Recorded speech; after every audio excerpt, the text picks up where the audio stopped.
All right, let's get started. Thank you everyone for joining us on the June 13th Design Review Board meeting. We're going to call this meeting to order. And can we please get a roll call? Kyle Gochi. Here. Dennis Lippert. He's absent. He notified us.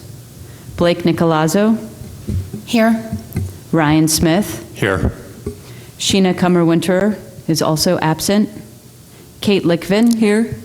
Matt Loomis. I understand Matt Loomis might be joining us a little late.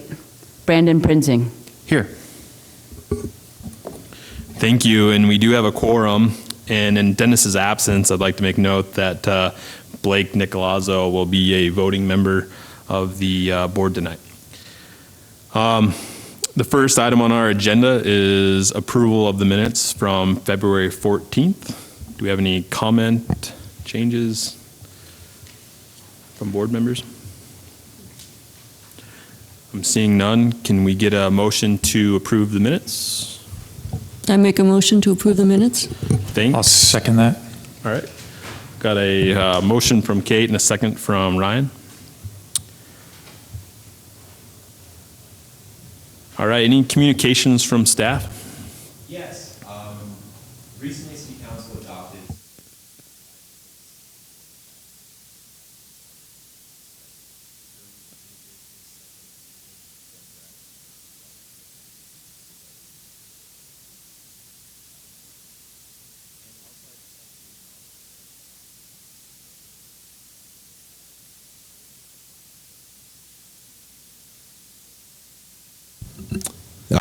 Do you hear me now?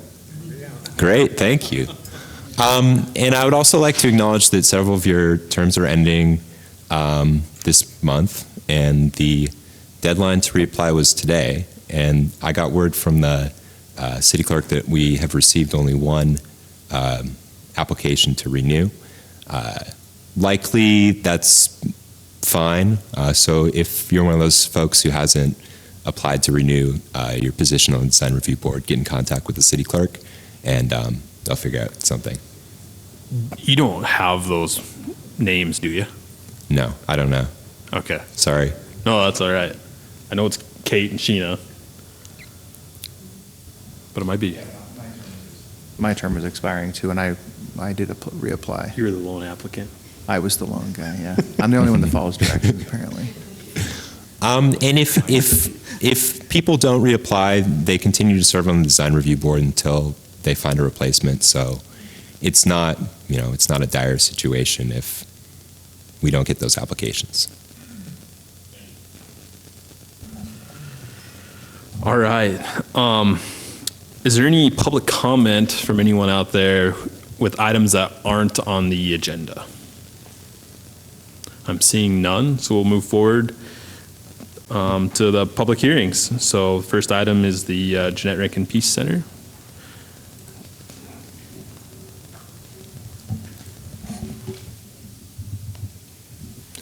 Before I start with the staff presentation, I'd like to, on the record, make some corrections to the staff report. There's some inconsistencies on the address of the building on which the building graphic will be installed. The correct address is 515 Higgins Street. 515 South Higgins Street. Thank you. I also consistently misspelled Jeanette in the staff report. It's spelled with two N's. So we have received a request from the Jeanette Rankin Peace Center to review a building graphic. The Jeanette Rankin Peace Center is an organization that advocates for peace and other social justice issues that operates out of a storefront on South Higgins Street. The land use designation of the area is urban center. It is also part of the Southside Historic District, although neither the building that the Peace Center is in or the building north on which the building graphic will be mounted are considered contributing buildings to the historic district. The area is zoned C14, and the area is a mix of different restaurant and commercial uses. There's also a residential building just south of the Peace Center, the Babs Apartments. This is the proposed location of the peace sign building graphic. It'll be mounted on the building north of the Peace Center. The building is owned by Butterfly Building LLC, and the Jeanette Rankin Peace Center has an agreement with Butterfly Building to mount the peace sign on their wall. The wall faces the Jeanette Rankin Peace Center's rear customer parking and rear entrance and would be visible from South 4th Street West. Here's a picture of what the wall looks like today.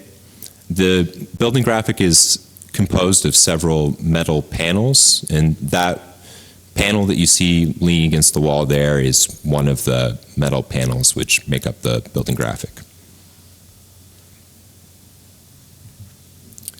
The peace sign was originally a part of a Quest microwave shield on Waterwork Hills that was dismantled in 2001.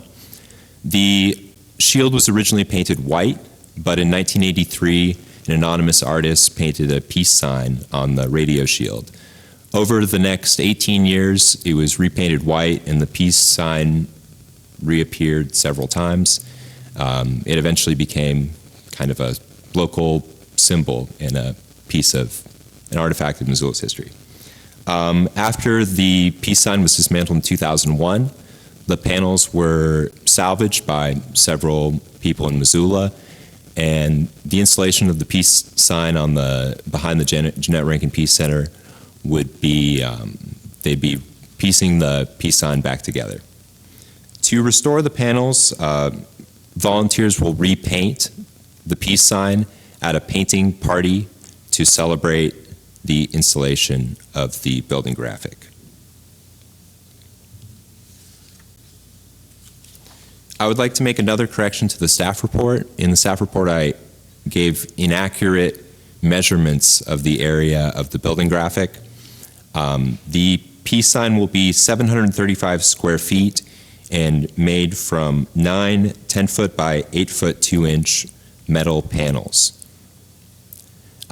So this shows what it would look like on the wall. As you can see, it goes a little bit above the top of the building and would occupy most of the wall on the back of 515 South Higgins Avenue. Here's a rendering that's, while not to scale, gives an idea of what the peace sign would look like on the building. An engineer is designing a frame to support the weight of the panels on the building. Development services will review the structure, and they will be required to obtain a building permit before installation of the building graphic. These are the approval criteria for building graphics. The design review board may approve a building graphic if they find that it will make a positive contribution to the appearance of the building and the surrounding area, and that the building graphic will otherwise be keeping with the intent of Title 20. Development Services has found that not only will the peace sign make an aesthetic contribution to the area, it will also make this piece of Missoula's history accessible for people interested in this artifact. And also, we find that it would be keeping with the intent of Title 20. So with that, we recommend that the Design Review Board approve the building graphic based on 3 recommended conditions of approval.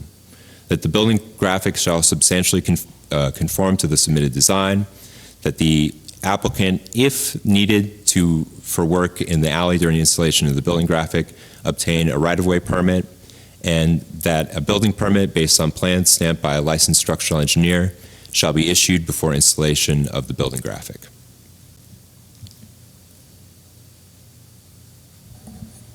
Thank you.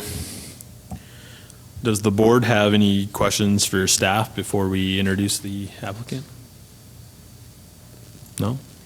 Is the applicant here tonight? Yep. If you guys want to come on up and come to the microphone and introduce yourself, that'd be great. Pull up a chair if you need one.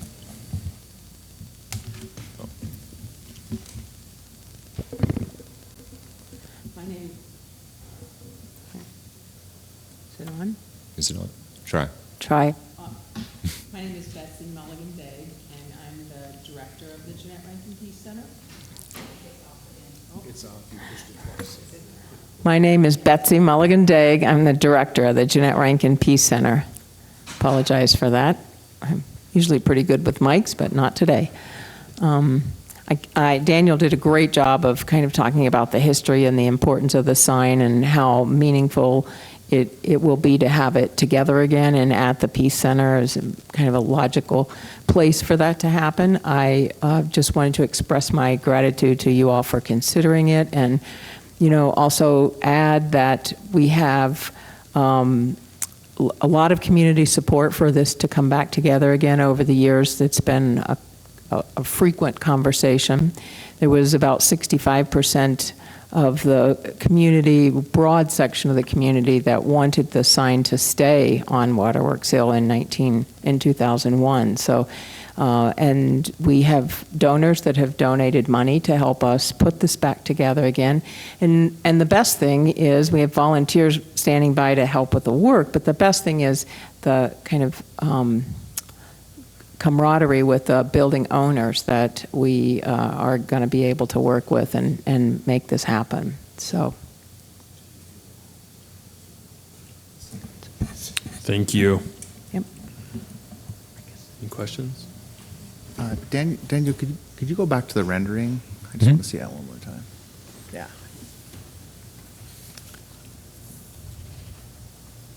Okay, thank you. So you mentioned it was out of scale. Is that mostly pertain to it's going to go beyond the roof line? That's correct. Otherwise, it looks pretty close to the drawing. Okay. Yeah, so this drawing is to scale. You can see that it would go about 2 feet above the roof line. Okay.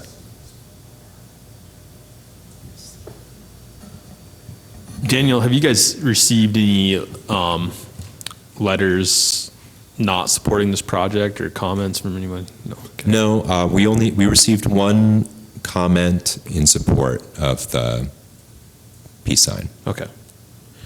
And likewise, you guys at the center, have you gotten any negative comments on it? We have not. Okay. Is there any public information out there that people even know you're doing this? Like We- a zoning sign or? Daniel put a sign up at our building storefront. We have had it in our newsletters and information. We presented the idea at our last fundraiser last fall. And so that was the majority of our local members here, and it's been in the newsletter and on our website. So I'm yeah. wondering about people that don't get your newsletter or people that are in the community that don't know about it. Also, a notice was posted, or for 2 weeks, a notice ran on the Sunday Missoulian. Okay. Did you talk to any of the neighboring businesses about what they think? I know that the Betty's Divine and the Bead Shop are in support of it. I have not talked with the folks at the other end, but Shirley Jewell is here and in support of the building owner. And Daniel, you also said that it's going to be repainted? Right. It's been 18 years since it came down, 17 years, and over time the paint that's on it is peeled in many places, and so most of the pieces are in kind of bad shape. You can't tell really what's on them. So we thought it would be fun and possibly even a fundraiser to have people have a paintbrush and be able to be part of repainting it. But do you know what it's going to look like when it's done? That, the peace sign, we would have it look like it did. That doesn't look like the picture, though. Is it going to look like the picture or like The picture. this one? No, that is an image of the pieces as they are now put together, digitally put back together, so you could get an idea. David Clayman did that for us some time ago. Those are the pieces in their caretakers' backyards and businesses. Rock and Rudy's has a piece, and we have a piece. Steve MacArthur has a piece right now in his yard. But that was just an image to try to put it back together. What it will look like is the rendering that Daniel showed you earlier. We will not have the North Side Liberation Front, who are the original painters, but we will have a background color and the peace sign painted on top of that. Because I like what's on here. This almost looks like a piece of art. It's a piece of art. Yeah. Yeah. So the NSLF will not be on there? No. Okay. And the other, like, anarchy symbol that was graffitied on there in the lower right corner, that won't be on there either, right? No. Yeah, so. Is this an area that currently receives graffiti and vandalism, like historically, like this side of the building facade? We've had some. I don't think it's a lot more than other folks, but we have had some. We intend to put up a plaque on the site to kind of tell people what the history is. And we've also discussed ways we can seal the sign so that it would be less prone to damage. But if there's a plaque, I think folks maybe more apt to respect it. We've had a mural on the front of the building on the hip strip there on Higgins, and there's been no damage to that sign. So I don't know if it's okay for him to. Do you want to introduce yourself? I'm Steve MacArthur, and I'm the coordinating council chair for the Jeanette Rinkin Peace Center. I wanted to say that to put kind of a finer point on it, the peace sign really has a long historical kind of identification since the war effort back in the 60s and 70s, and that NSLF stands for North Side Liberation Front. It's a clandestine group of folks who lived on the North Side who were basically trying to make a statement around peace and Missoula. And in the history of that sign being on the hillside, and I don't know how many of you were historical, it was part of a defining kind of keep Missoula weird, you know, as more of a liberal or progressive kind of a community. Basically, initially this symbol was around anti-nuclear, and so it's a cuneiform symbol around nuclear disarmament. And so that's really the original intent of it. So it's really a piece of art. It's a historical artifact from a period of time, and I think worthy of being reassembled, and with Jeanette Rankin Park and with the Peace Park on the Waterworks Hill and with Jeanette Rankin Peace Center, there's even some allusion to possibly having a peace trail so that tourism people who are of like mind would come and say, yeah, I want to go see that. I want to take a picture. We're thinking of putting a spot on the pavement where they could do a selfie, that kind of thing. And so seeing that as a way to protect it in a less public, less confrontational way, because our mission really is to bridge and have conversation. You may know that Dan Gallagher won the Peacemaker of the Year Award from Jeanette Rankin Peace Center. And so we've come a long way since the 60s in some of the issues, the issue around recognizing differences. And so I think as a symbol and reassembling that artifact is part of the motivation. And during the Peace Party, we raised $6,000 in anticipation of its ability to be reinstalled. So to add a little texture to it. Can you leave it the same without repainting it, since it's historical the way it is? I have a piece that arrived in my backyard a couple of months ago, and it is in such deteriorated state that part of the art of this was that it got repainted many times. They'd have a slurry bomber go over and it became pink. There was a time when it was a bird symbol, not a peace bird. There are other times people would change it, different kind of things. And so there has been a history of it's not permanent. And one idea was to have an annual, have people bid on being able to repaint that in a symbolic way to say, keep that alive, but do it in a place that could be appreciated and not controversial and so the original paint, there are bullet holes in it because people took time to, it's up on the hill, it's a target, long range, slurry bombers have attacked it. I mean, it really has gone through a lot of history. And so structurally it's sound. The surface of the paint, though, it doesn't look like this now. It has pinks and different colors. I mean, it doesn't look exactly, I don't think it's blue. I think it's black in terms of the peace sign. But it's basically the symbolism in terms of the surface being brought together and historically kind of preserving that artifact of a period of time, as well as a living kind of a thing. So having an annual paint party was one way we thought about as a fundraiser for people would bid to be able to become part of that incarnation of restoring that sign. So it was a controversial piece when it was up there. Oh, on the mountainside, So- it was completely controversial. Are you afraid that you're putting it right in people's faces? Well, That's one by of the- putting it here in the alley, I think is not putting it in people's faces. I mean, unless you drive to the Flippers parking lot or you go down by the Bab, that alleyway is not a thoroughfare. And so, in fact, it's being respectful for those people who are not wanting to see it out in front. There are, of course, people in the community who would love to have it put back up on the hill. Probably a majority of Missoulians at the time when it came down.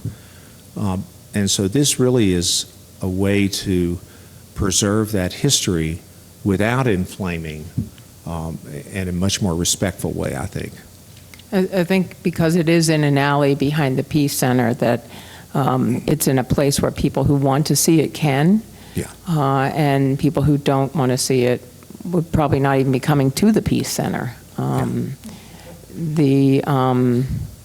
We've had a number of conversations with all of the keepers. We've sponsored several community forums to get ideas for where to put it and how to put it. And there were a lot of other suggested places that were much more in the open. And we felt very much that we didn't want to put it in people's face because it was so controversial in the past. And we have really dug our heels into the folks that said put it back up on the hill. Because you can't do that and keep dialogue open.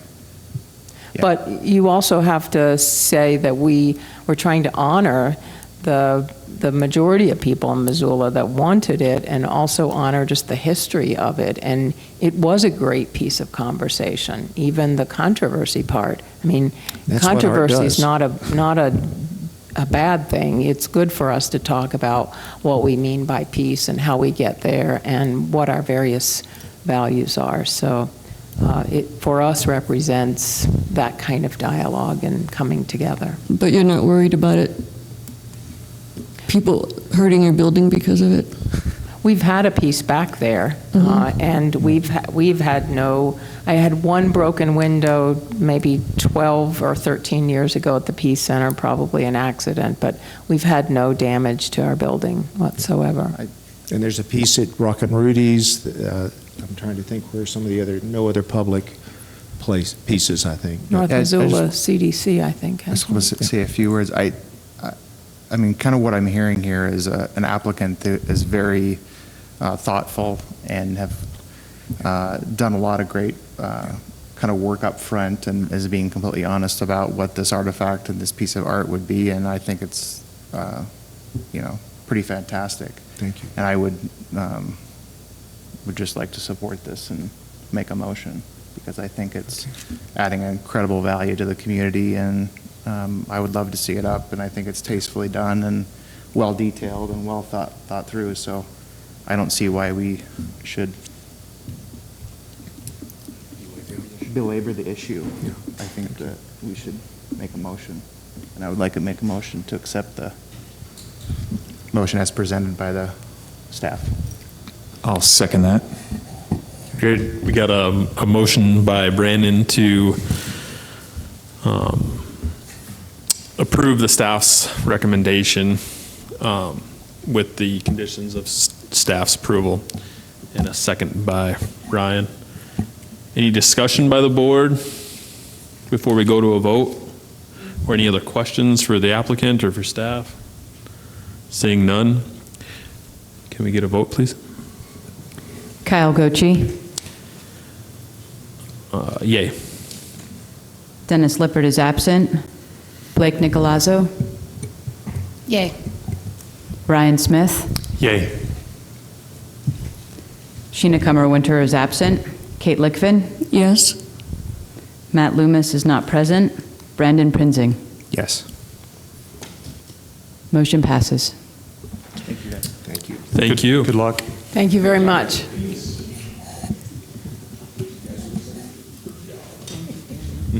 Yeah.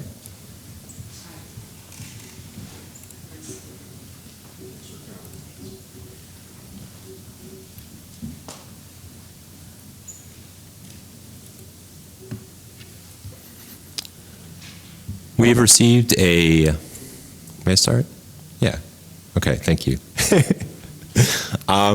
We have received a application from the Still Room to review a sign package for a renovation of the Still Room building. The Still Room will be a new restaurant on West Broadway Street in a building previously occupied by the Broadway Bar and Grill. It is attached to the Broadway Inn Hotel. The land use designation of the area is community mixed use, and the zoning of the area is C14 neighborhood commercial and C24 community commercial. Restaurants are a approved use in this zoning district. Here's a picture of what the restaurant looks like today. They're currently undergoing a comprehensive redesign of the building's facade. Development Services has not yet received a building permit for the redesign. The two wall signs in the sign package will both be on the northeast frontage of the building. At this time, there is no plans to update the facade or signage of the Broadway Inn Hotel. Here's what the building looked like previously. The signage for that building was one wall sign and two awning signs. And this is the proposed new facade of the building and sign package. The sign package includes two wall signs, bar and restaurant in white LED illuminated letters. It is around 35 square feet. And the Still Room in gray powder-coated metal letters that are illuminated. They're back illuminated by LED lights and spot lit by lights on the awning below the sign. Together, these two signs are 103 square feet. If there were one wall sign on this building, they would be allowed to have up to 108 square feet of wall signage. The proposed signage is approximately 5% less than the maximum allowed for one wall sign. In their application, the applicant says that they would like to have two wall signs because it makes the building more visually balanced and it makes the signage more legible for drivers on Broadway Street. Development Services finds that the sign package meets the approval criteria for buildings, signs as a part of buildings, and we recommend that the Design Review Board approve the requested sign package based on the findings of facts and testimony heard at the public hearing and subject to the 2 standard conditions of approval. Thank you. Thank you. Does the board have any questions for staff? So Daniel, which part of this is not within the, Oh, I'm sorry. They are only allowed to have 1 wall sign by code, and they're asking for 2 wall signs. But the total combined square footage of both the signs are actually 5% less? Is that what I'm hearing? Okay. That's correct. It's just broken up into 2 different signs is Yeah. why they're non-compliant. Okay. You mentioned that the still room sign would be backlit with LED lighting. Then you mentioned, is there also uplighting from the canopy below it? Yes, there's spotlighting from the canopy below the still room sign. One light, or is it broadcast across the entire word? I'm not sure, and we have, if phrase. Roger would like to come up, he can answer specific questions about the lighting of the sign. Okay.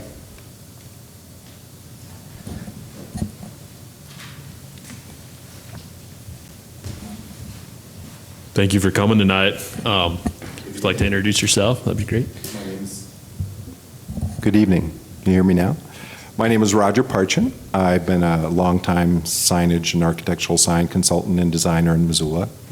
Dealt with many, many commercial projects throughout my years and have appeared in this boardroom a few times, not for a few years.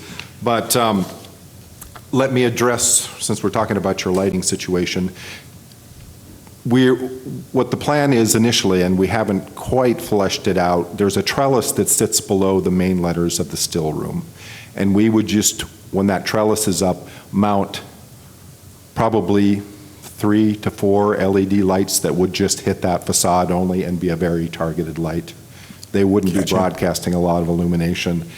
And then there's enough contrast. The background material of the renovation is going to be kind of a dark stained, charred-looking wood siding material. And so it has not only some variegation to the surface of that material, but also it's going to have a lot of light and dark. So we'll do a light silver letter and then just let that light gently illuminate that.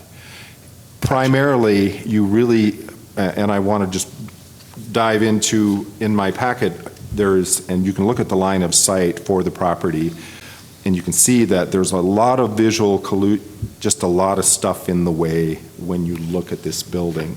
And that's primarily why we also really wanted to break up the 2 signs, is so on the left side, as you're traveling down West Broadway, you're looking across a pretty vast expansive parking lot, but also we've got encumberment from foliage on areas of the parking lot as well. So we felt strongly that by breaking bar and restaurant off to the left, that part could be seen, and then separating it out from the still room, we just get a little better of information dissemination on what's going on in the property.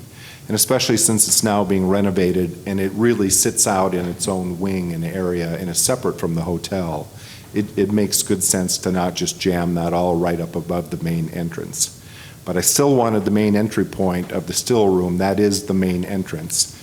But you know, again, I wanted people to understand when they're driving in the property that there is a bar and restaurant available. Thank you. Did that get your question? Yeah, so you're just going to wash that wall softly. Exactly.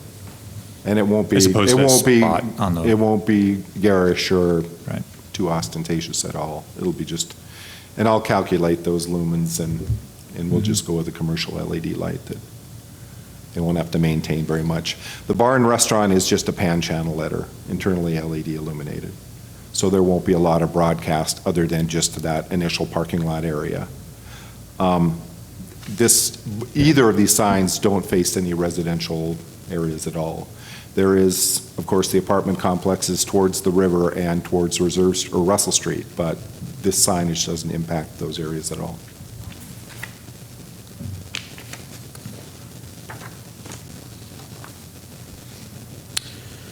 It looks like the current tenant has awnings on the building, and their signage is broken up into actually 3 different locations. Right.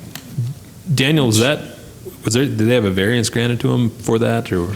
No, you're allowed to have an awning sign in addition to a wall sign. Oh, So because it's not an awning, they could have those two signs. okay. Yeah. It's really kind of essentially the same thing, though, Yeah. that was there before. Actually, the new design, that old green awning is pretty dated. Yeah. So there's been a lot of renovation going on in that neighborhood, and this will really help clean that up. Yeah, without a doubt, it's a visual enhancement. But as far as sign square footage goes, you're actually decreasing it. I calculated that. I didn't want to go over and get in trouble.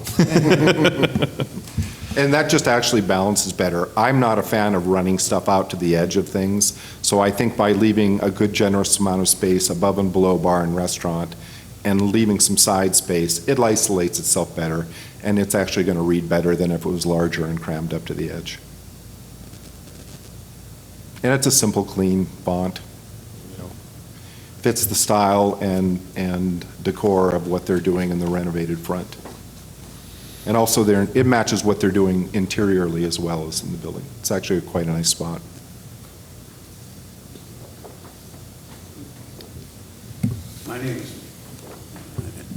Am I working? Yes. Sounds like you are. My name's Lee Cox, and I'm here representing Walt Meralt, who owns this property, who is doing this renovation. I have what I consider to be, these are early generation drawings that really show what he's doing, and I'd like to just bring my phone around, because that's the only thing I have, but to just show you what the renderings look like. Sure, yeah, no problem.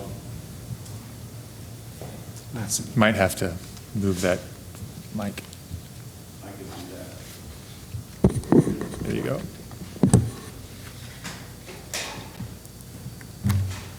See if I go the right way. Whoops, wrong way. Whoops, wrong way. You can kind of get more of a visual of what the building's actually going to look like. Shows the materials. From the top. So they're doing it just, yeah, here we go. So.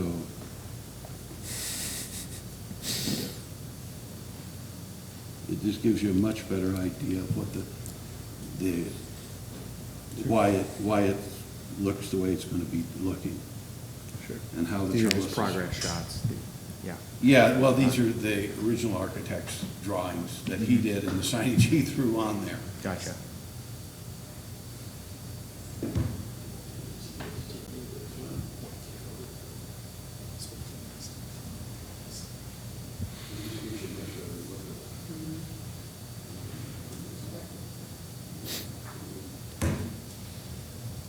Thank you. Pretty good for a show and tell. Thank you for sharing those. Does the board have any other questions for either the applicant or staff? I would just make the comment that I would agree with the applicant that it's better split as it is. It does provide more architectural balance, and I think it's an overall improvement to what was there before. Would you like to make a motion? I would like to make a motion to approve the application as presented by staff. I'll second it. Great, yep, got a motion from Ryan and a second by Kate. And we'll take it to vote. Oh, any discussion? All right, thank you. Okay. Kyle Gochi, Yes. Dennis Lippert is absent. Blake Nicolazzo, Yes. Ryan Smith, Yes. Sheena Cummer-Winter is also absent. Kate Lickvin, Yes? Matt Loomis is now present. Yes. Brandon Prinzing. Yes. Motion passes. Thank you. Thanks, guys. Let the minutes show that Matt Loomis has joined the room and will be taking over. I have entered the building. Thank you. Thanks, everybody, for excusing my tardiness. Glad everybody else is here. So it looks like Next up, we have another sign package review. This is for the Residence Inn at 215 Patty Street, and we'll have the staff report when Anna is ready. Good evening. This is Anna Aronofsky from Development Services. Development Services have received a request from the developer of the Marriott Residence Inn for a sign package. The new hotel is in construction on the south half of the block surrounded by North Higgins, East Front, and Patty Street on the side of the former Mercantile Macy's building. The land use of the area is urban center and the zoning is central business district. Oops. The sign package requested is exclusively for the hotel, and it consists of 4 signs. 2 signs face North Higgins and 2 Patty Street.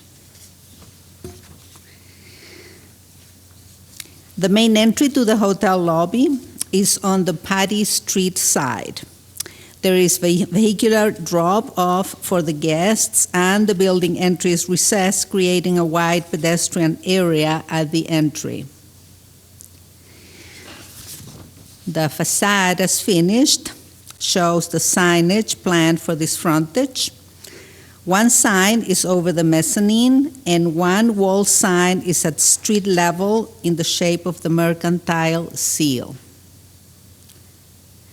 These are the details of these 2 signs in their date and night views. The wall sign is only 25 square feet and permitted under the ordinance, and it is halo LED illuminated. The above canopy sign is 55 square feet, and these signs are only permitted at 10 square feet. This sign is made up of 5 feet deep aluminum letters with white acrylic face.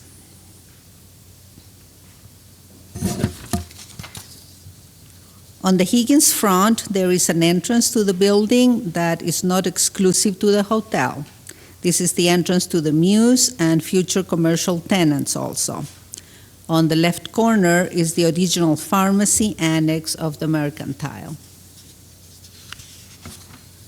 The frontage is also planned with 2 signs that identify the building as the Mercantile: a vertical wall channel letter sign and a smaller above canopy sign over the entrance.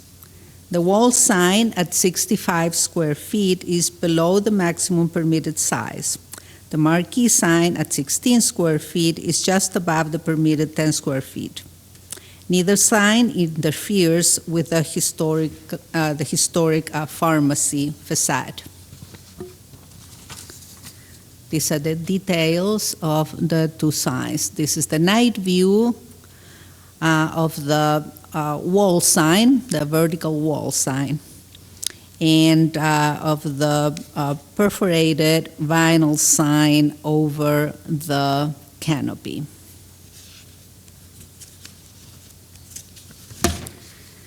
The frontage, the front street frontage is not going to have any hotel signs.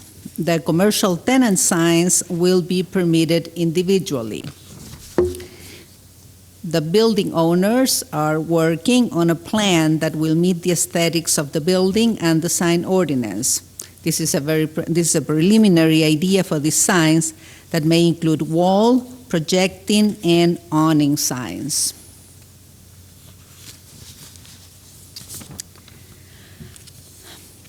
Staff recommends approval of these signs, subject to the conditions based on that it is a comprehensive design, in that the building and signs are integrated into a plan that is appropriate in scale and design to the structure, the street frontage, the land use, and the surrounding area.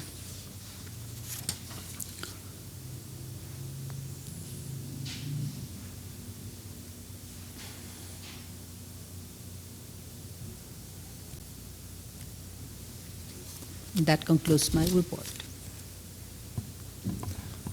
Thank you very much. Any questions for staff? Kate?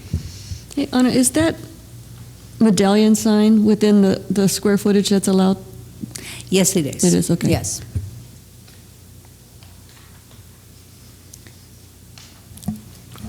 So, future tenants, they won't have to come to the DRB, is that correct? That is, no, they wouldn't have, because, yeah, if they meet the ordinance, for the CBD, yeah. Mhm. And that's the plan.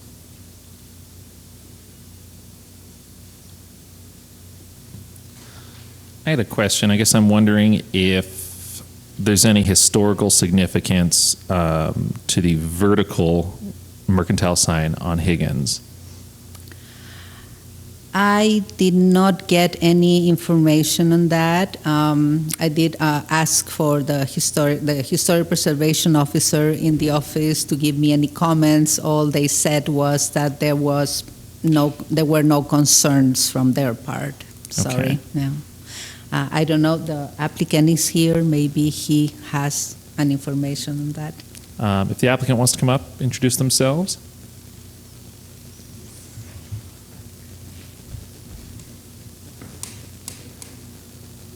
Hello? Okay. Tony Moretti with Gavin Hanks Architects. We're the local architect for the Mercantile project. To answer your question, the vertical sign doesn't have any historic significance. The original Mercantile was only 2 stories tall, so there wasn't really any space for vertical signage. All right, thank you. Kate? Could you go over the tenant sign again? Is there only going to be one tenant? No, there'll be multiple tenants. I think right now the number is 6 or 7. They're still divvying up that main floor space, but the goal is to have a uniform signage package that everybody will conform to, and then you'll get a set kind of template that you can work off of. And where do those signs go? We're still working through that, honestly, but each window storefront section would have a sign over the door, or right now, like Anna had mentioned, this is pretty conceptual, so they're working through that right now. But I understand most of those signs will be on Front Street, on the south side of the building. That's right. Yeah, Yes. most of the tenants are on Yes. Front Street. The only 2 exceptions being the pharmacy building tenant, and then to the south of the pharmacy is another tenant space. So do we vote on that tonight, or? No, this is not part of the package. It was just information that this package is the package for the hotel. And the rest of the tenants, as I said, they would, conform to the ordinance, and each business would get its own permit. Yeah. And if anyone wanted to vary from the ordinance, then they would come before you guys and ask for that. So. And did you do the staff review for the Stockman Bank building? No, I did not, but Okay. Are you familiar? I'm familiar, yeah. And I'm not questioning anything here, because this happens every time we get a shopping center, or a multi-tenant building. This same thing comes up, and it seems to be different every time. Is there a way maybe you could explain the difference? So with Stockman Bank, for example, the sign package was for the whole project, but it also included tenant signage. Yes. Is the difference because they were specifically including tenant signage? In that case, the tenants were interested in having signs that also did not conform. So, because they already knew that, they presented it as one package. Thank you. Yes. That clears it Yes. up, at least for me. Yeah. And I had the same question written down as far as, well, what about future tenant Yeah. signage? And I guess just for our own, to prevent heartburn, all we can think of is there are codes for there. And I've got to think that whether it's the current owner or a future owner of that building, they're probably not going to want slapdash signs all over Front Street, and we just sort of have to hope that staff catches that if they present something bad. If you've ever spent any time with the owner, you'll know that uniformity is going to be very important. So we just kind of have to, well, let's just hope it turns out, right? Okay, thank you. Other questions for staff or the applicant, Ryan? I have a question for the applicant. Anna mentioned that there is no hotel signage along Higgins. And it looks like in the elevation that that's the case, right? Along Front Street. There is some along Higgins. Or along Front Street? Yeah. Okay. Was that a voluntary decision, or is that required? No, I think just because the entrance, the two entrances to the hotel, the main entrance and then the one from the Mews are on the ends of the building, and the south facade of the building really is mostly tenant space. Okay. I mean, above the main floor, it's all hotel guests space in your rooms, but yeah, it's really the two ends of where the entrances are. Okay, gotcha. Question for staff. It looks like, if I'm reading it right, it looks like each frontage, the east and west, the Patty Street and the Higgins frontage, the combined square footage is under the allowable square footage, correct? It is. Okay. It is, yeah. On each front and for the total, it is under what Okay. it would be allowed. And yes. then what's in, I guess, in that zoning for the vertical mercantile, what is just the over-the-counter height limit for that? The height of signs it was taken out. The maximum height of sign was taken out of the ordinance about a year ago. Okay. So there is no maximum height. How did I miss Yes. that one? Wow. Yes. Okay. Yeah. So is this a 4-story building or 5? 5 stories. Five stories. Hypothetical, and not to give you ideas, hypothetical, they could put if there's 152 feet of frontage, they could put a 152 square foot sign just along the top of the building, correct? Yes. Okay. Hypothetically, yes. Thank you.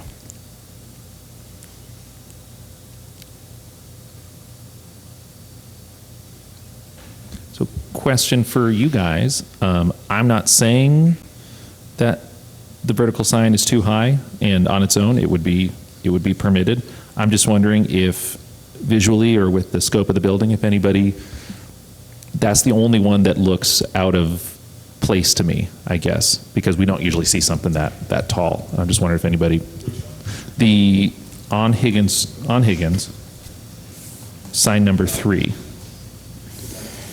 the vertical one, yeah. Just wondering if anybody has a thought on that. That's the one sign that bothered me too, because I know that the Holiday Inn tried to get signage and First Interstate Bank tried to get signage, and we kind of cut them both down on size and lighting, and this one. And granted, it was different rules, but. Yeah, but it's that precedent thing again where. It is, and because it's in front of us, we do get to comment if we want, not just comment, we get to restrict or put conditions if we want to. One thing that stuck out to me, I mean, it stands out because it's so big, it can't not stand out. But one thing that I noticed, I guess, on the other hand, is that it's not a giant, it doesn't say Residence Inn. It's not, I mean, it's branding, but it isn't. So, and I'm trying to think about, one thing we're supposed to do is, does it fit our city? Does it look right? Does it prevent people from enjoying, their surroundings? Well, everybody loves the mercantile spot, and that's one thing, my understanding, that the developer is trying to at least keep some of that. So I'm kind of wondering if that is, if that helps a little bit with the oversize. And I think it helps, it being kind of, the backdrop is the brick itself, it's not, it doesn't have a vinyl back or anything. I feel like it's fairly integrated.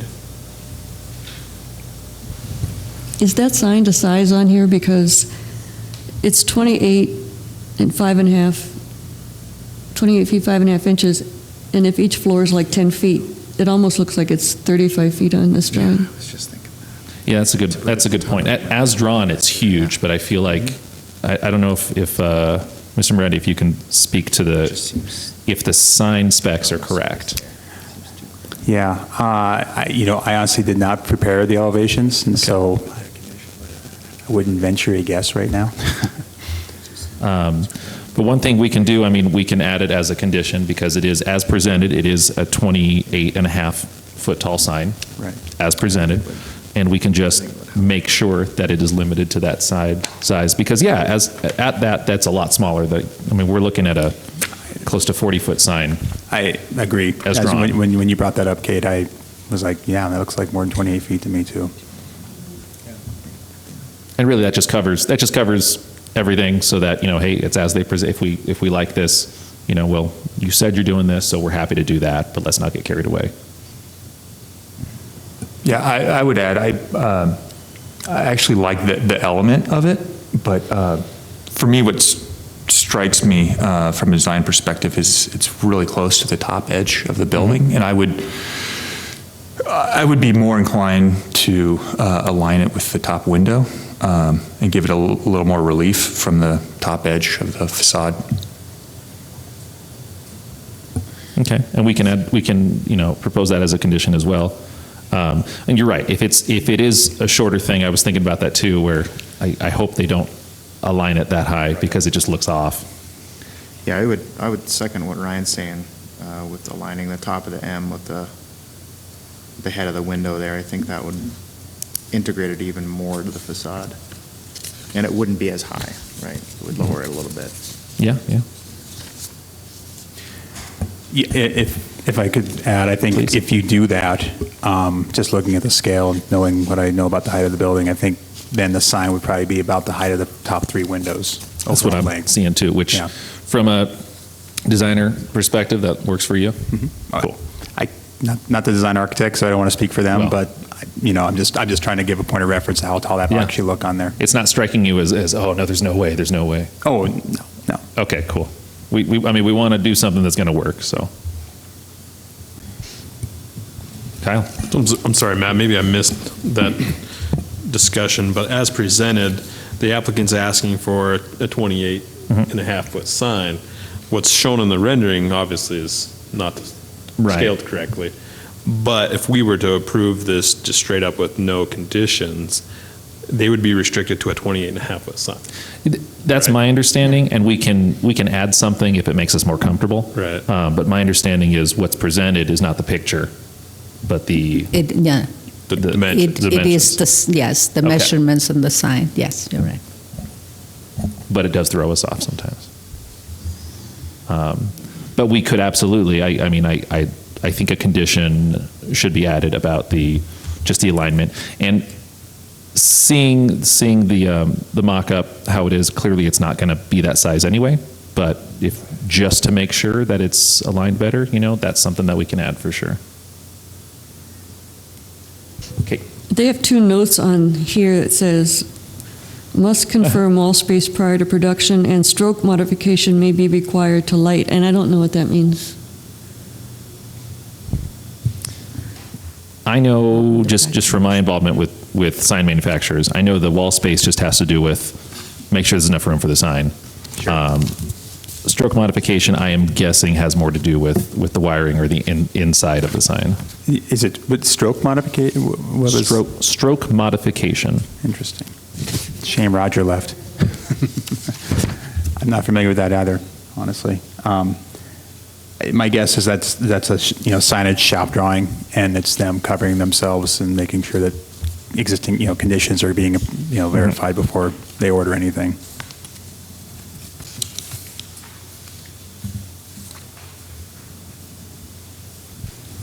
I don't know that much about lighting, but do the people on here that know about lights think that the lighting that they're doing is going to be appropriate?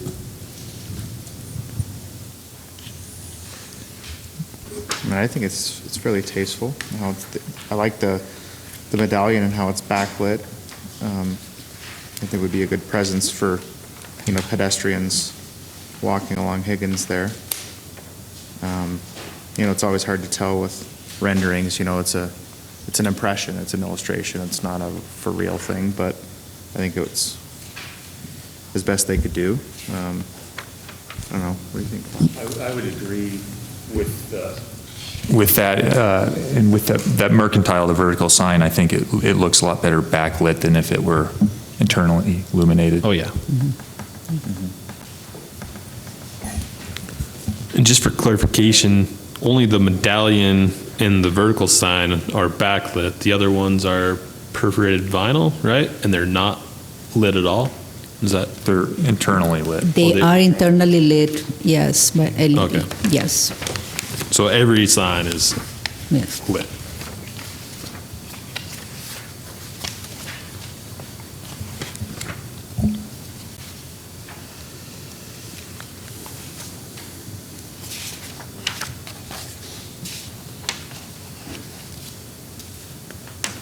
I think my comment to the group is just when I saw we were doing a sign package for the residents, and I thought, oh no, here we go. It's very subdued and minimal, and I haven't reviewed a downtown hotel, but we have done plenty of chain hotels, and we don't get this. So I'm pleased that we're not dealing with I think unreasonable requests. But I think we're catching some of the things that we're here to catch, and we're questioning the things we're here to question. Yeah, we appreciate that because that's been one of the, I guess, things we're most proud of is that Marriott's been very receptive to us keeping that mercantile name and really branding this as the Mercantile, not a Marriott. So, and it's surprising me because I get, it's that there are conditions you have to meet, and so I'm actually really surprised that 25% of the signage is actually branding the hotel. And when you further add tenant signs, which I'm sure will look awesome, that percentage of hotel branding just gets smaller, smaller, smaller. So.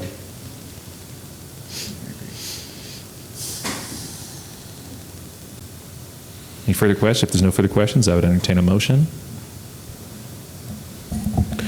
I'd like to make a motion to approve the sign package with staff's standard conditions, but adding a condition that the vertical mercantile sign shall be no greater in height than the 28 feet 5 inches included in the packet, and that the sign shall be aligned on the building as such that it's under the top floor top of window and above the second floor bottom of window. Is that clear enough for staff, you think? But it's 5.5 inches, not 5 inches. I think if we said if the top of the M aligned with the head of the window. It's head of the architectural term. It is the architectural. Is that the term? The head of the window? the head of the window, yeah. I guess I would only ask if we could have some, maybe not to necessarily have to align it, but if No higher than. If that was better centered, between, below that line for sure, but I just want to give our guys some flexibility when they lay it out to make sure they're not. Okay, gotcha. So, You know what I mean? Sure. So I'll amend my motion. Okay. Again, it's to approve the package with staff's recommended conditions with an added condition that the vertical mercantile sign top of M is below the head of the top floor window. That's good. Yeah. The end. I think that's enough. Yeah. Okay. Okay. Do you want to read back? Can we please? Yes. I'll stick to the added condition since we're making the recommended motion that staff has presented. So the amended motion is the added condition that the vertical Merc sign top of M is below the head of the top floor window. One more time. The added condition that the vertical Merc sign top of M is below the head of the top floor window. I think maybe we'd just amend that to say that the M is no higher than the head of the top floor window. Does that work? Makes sense. Thank you. Amended with added condition that the vertical Merc sign top of M is no higher than the head of the top floor window. Beautiful. Yeah. Thank you. Thank you. We have a motion on the floor. Do we have a second? I'll second that. Brandon wins that one. Any discussion from the board? Seeing none, may we have a roll call vote? That's what it is here. Kyle Gochi, Yes. Dennis Lippert is absent. Blake Nicolazzo, Yes. Ryan Smith. Yes. Sheena Kummer-Winter is absent. Kate Lickfin. Yes. Brendan Prinzing. Yes. Matt Loomis. Yes. Motion passes. Thank you. Thank you, guys. Thank you to the applicant.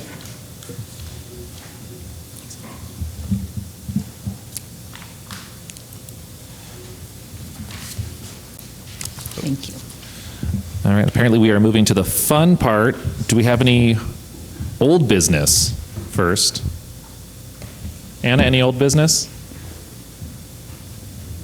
None? Okay. Any old business from the board? Okay. Any new business? Well, I think we do have some. So, Ms. Kress, when you're ready. I need a taller chair, I'm sorry. I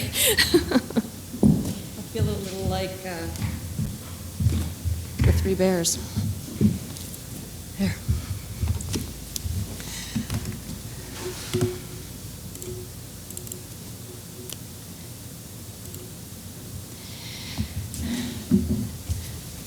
So, yes, good evening. I am Jen Gress with Development Services, and tonight I'm here to update you on changes that we made to the sign section of Title 20, including a new section called Building as Sign. So the reasons the amendments were adopted is that while working on the Missoula Design Excellence Project, concerns were raised over the potential for buildings to be designed as signs. Essentially, a building is a sign when the architecture of the building becomes the sign. So for example, this top picture here, if you remove the logo and the text of the sign in this building here, you would still know that it's a Verizon sign. The building is the sign. If you were to come down to this building down here and remove the signage from this building, you wouldn't know that it was still a Verizon sign, a Verizon building. And then a more complete definition has been adopted in the terminology section, and I'll show you that later. So during the Design Excellence Project process, the consultant summarized input and analysis on our existing code and recommended directions for addressing community characteristics by developing and presenting a strategy report. This report was reviewed by the community last fall and presented to the Land Use and Planning Committee of City Council last November. Recommendations from the strategy report set us up for addressing building as a sign citywide as part of the annual Title 20 amendment process. The report also recommended we take the approach of establishing thresholds for the use of corporate color in building design, and we carry that concept through the adopted amendments with the intent to accommodate corporate design that is consistent and compatible with the character of Missoula. Over the last few years, several developments have brought to staff's attention the need to development standards that prevent so-called building as sign architecture. So with assistance from Winter and Company, which are the consultants for the ongoing Architectural Design Excellence Project, staff made several amendments within the sign ordinance chapter to clarify what constitutes building as a sign and to strengthen the language that would limit such types of signs on commercial structures. Amendments expanded the list of prohibited signs to state that building as a sign is prohibited unless approved through the special signs review process, clarify the intent of building as a sign through revisions in the special signs review by DRB section, modify the language in the sign measurement section to capture corporate color as being included in the maximum dimension of a sign, and include thresholds for the use of corporate colors. So starting with the prohibited signs section, amendments made to subsections M through O make it clear that these types of signs are not permitted unless they receive approval in accordance with the section on special signs.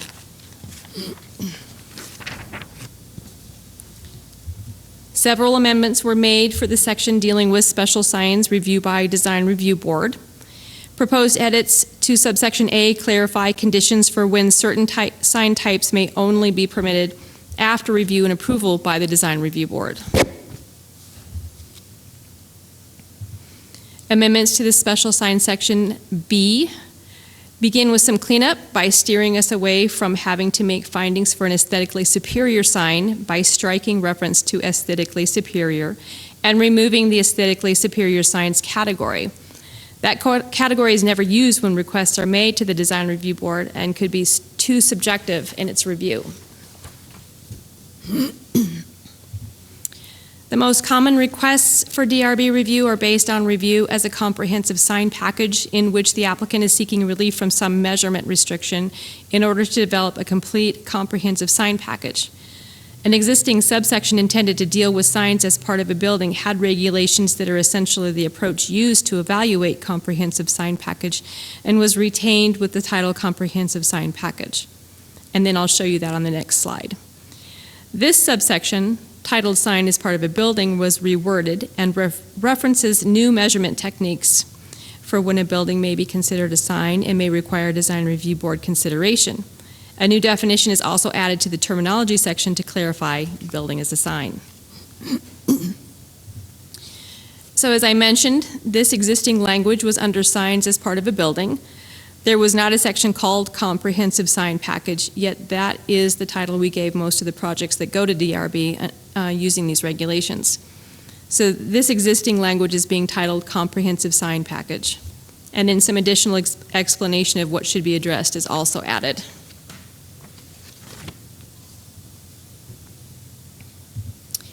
The existing historic, artistic, and landmark sign section previously only addressed existing signs and allowed them to continue and be maintained. The subsection has been renamed, and edits expand the concept of heritage signs to allow new recreations of heritage-accurate signs. A definition of heritage sign is also added in the terminology chapter, with an emphasis that this type of sign reflects the heritage of the Missoula community. Amendments to subsection 4 continue on this slide and address renaming the section and add a commentary for submittal information.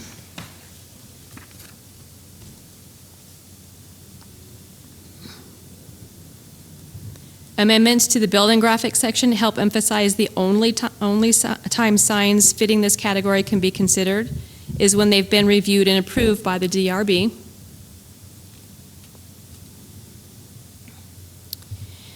There are several amendments proposed to section 2075-170, which is measurements, and so panel signs have been included. These are similar to a box sign, but essentially flat. Addressing panel signs helps complete the list of commonly used signs and helps clarify how to measure them. This section also clarifies that background color contributes to the extent of the sign and should be included in the measurement for wall signage. And the definition of panel sign is covered later.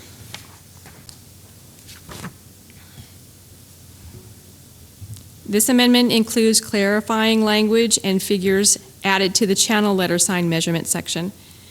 The existing regulation already states that background color should be a consideration informing the overall measurement for the wall sign. These amendments serve to clarify that corporate color is what is considered the background color unless the color is muted.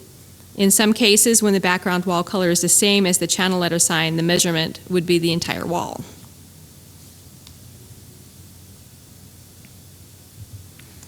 This new illustration and text is added to figure 2075-3 and helps to describe the amendment that I just described for channel letter signs.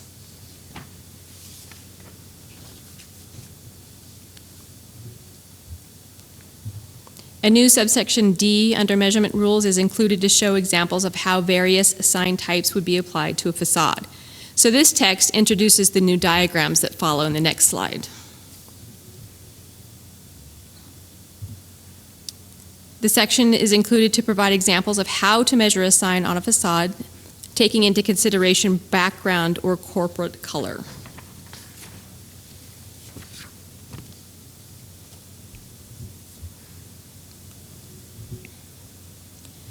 A new subsection H is added for describing the measurement thresholds when considering building as a sign. We start with subsection 1, which is a description and consideration of factors. After that, we go to the first tier of treatment for corporate color and architectural detailing with this new subsection 2. Scenarios A and B show limited use of corporate color as accent trim, sign, and canopies. So this would be able to be reviewed and approved administratively.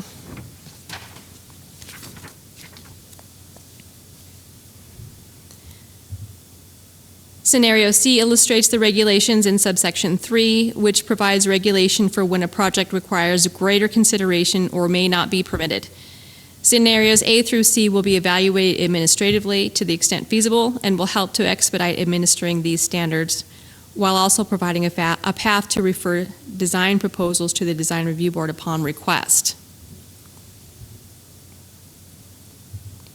Scenario D illustrates the regulations in subsection 4, which provides regulation for when a project may not be permitted. The applicant has the option of requesting Design Review Board review.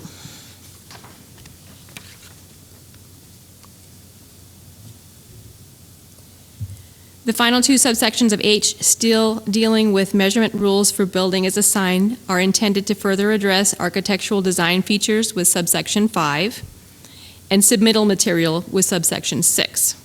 So we're asking that exterior wall color, exterior lighting schemes, and color and logos associated with the business trademark be submitted with the application. So to summarize how a project will be reviewed, the applicant will submit any logo information and corporate color along with exterior wall colors with their application, and staff reviews the submittal to determine if the proposal exceeds the allowable wall sign measurement or building as sign thresholds. First, the proposal is evaluated and compared to the sign area allowed in the appropriate zoning district.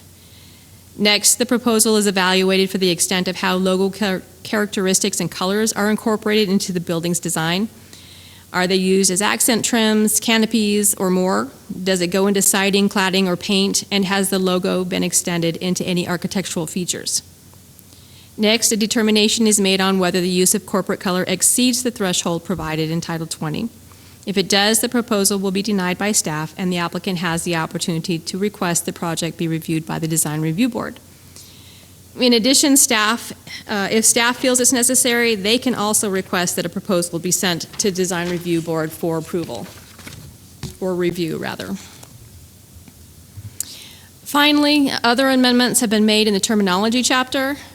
Revising the definition of building graphics helps reinforce the fact that building graphics cannot contain any commercial message, may be artistic in nature, and should reflect the heritage of Missoula. New terminology for corporate color and building as sign are included to help support and define how corporate color in the building architecture is used for signage. And these amendments also tie into the Design Excellence Project. New language in the definition of sign area helps a reader know there may be situations when a sign will be required to include background color in the area calculation. The definition of heritage sign is added to work with a section that currently existed in the sign special review section. Including a definition of panel sign helps distinguish it from other wall signs and supports amendments made in other portions of Title 20. And that concludes my presentation. If you have questions, I'd be happy to answer them.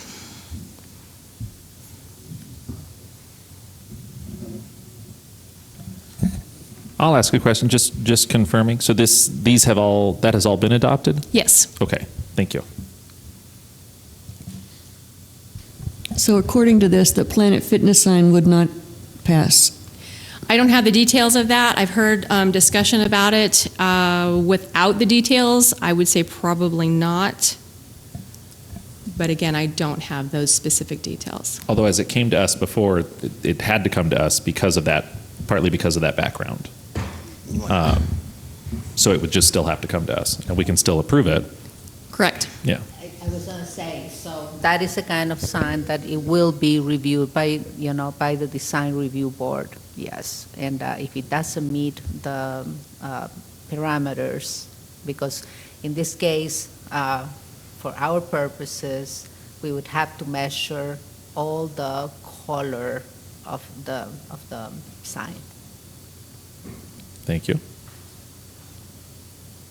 Any other questions for Ms. Gress? Kyle? I'm sure I already know the answer to this, but I'll ask it anyways. But so existing businesses that don't meet these new requirements are grandfathered in. It would just be new applicants. Correct. Unless they want to change something later. It's new applications. Sure. Actually, that brings up a good question, I guess. I can't think of an example, but if there's, let's say, a grandfathered sign, something that exists under Title 19 or earlier Title 20, would not be allowed now but exists now. If that business is just going for a copy change, is it still considered copy change?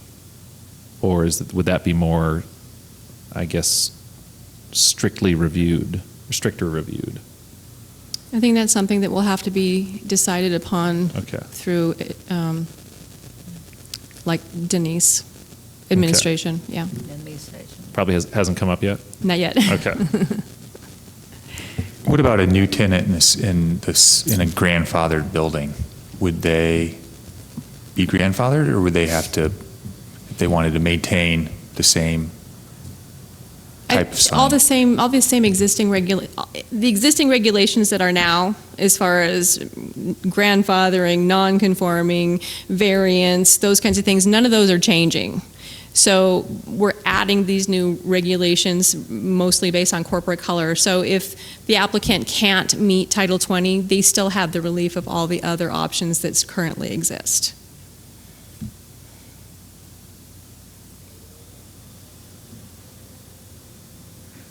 So this chapter, these changes will take place on July 5th. 30 days, yeah. Yeah, 30 days. So 30 days. the next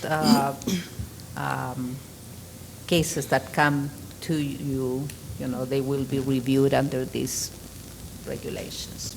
So this is just a general question, but if down the road we're reviewing a package, considering a building as a sign, what conditions can we put on the overall aesthetic? Is it endless, or is it, I guess I don't know. I believe the review that you do would be the same as any other review. Okay. If I'm coming to you with a sign that's too large, if I'm coming to you with a sign that's too many, this is just another. It's just another, another more review language. process. Gotcha. But if an applicant's coming to us for a variance, they open themselves up to the scrutiny of the entire building design. Yep. Right?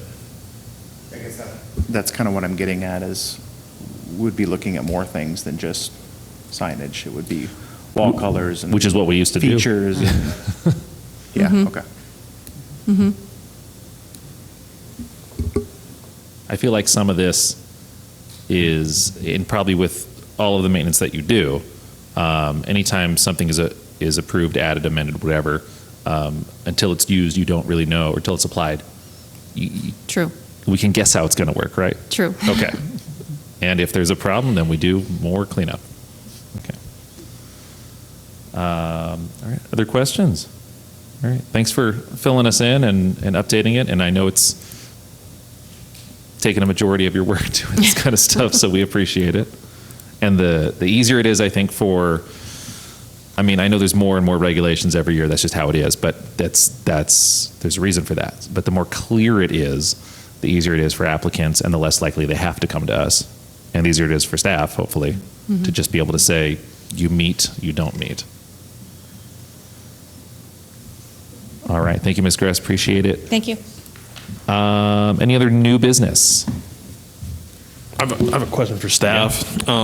So Winter & Co., they just finished their new design standards that have been adopted, right? And so, within there are stricter standards for the downtown corridor and other locations. Do you see an opportunity for the Design Review Board to get more cases using this platform? There will be, and that has not been finished yet, and actually Jen knows more about the scheduling of the Design Excellence program. It has not been adopted, but yes, in what we have seen, the Design Review Board will probably have a big role in the reviewing. Yeah, a lot of it. Yes. But when is there a timeline? I don't have the timeline. I'm sorry. Laval is actually the head on that project, and I don't have a timeline at the moment. I have heard that the end of. It'll be several months still. Yeah. It'll still be several months. The end of this year or beginning of 19. Mm-hmm. But yeah, there is no set schedule yet.